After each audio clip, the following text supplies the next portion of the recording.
దగ్గర సహనముతో నేను కనిపెట్టుకున్నప్పుడు ఆయన నా మొర ఆలకించాడు. ఇక్కడ పరీక్షలు నీ యొక్క జీవితమునకు సహనాన్ని నేర్పుతాయి. నీ విశ్వాసాన్ని బలపరచడం మాత్రమే కాదు, కానీ పరీక్షలు నీ యొక్క జీవితమునకు సహనాన్ని నేర్పేలా కనబడుతున్నాయి. ఒకసారి చూడండి, ఫిలిప్పీయులకు రాసిన పత్రిక 4వ అధ్యాయము 5వ వచనం చూద్దాం. ఫిలిప్పీ 4వ అధ్యాయం 5వ వచనం.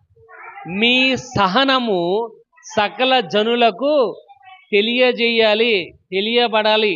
అంటే ఏంటి అమ్మా? నీ సహనం సకల జనులకు తెలియబడాలి అంటే ఏంటి? నువ్వెంత సహనంతో ఉన్నావో నీ పక్కాళ్ళకి తెలియాలి.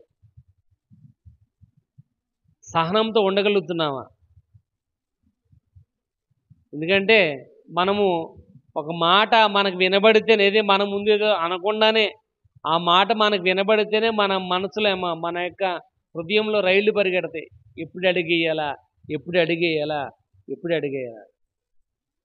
ఏది వాళ్ళు మన దగ్గర అనకుండానే ఒక మాట మనకు వ్యతిరేకంగా వినబడగానే మనం వెంటనే ఫైర్ అయిపోతూ ఉంటాం. కానీ ఇక్కడ రాయబడుచుంది, నీ సహనము సకల జనులకు తెలియబడనివ్వండి అని.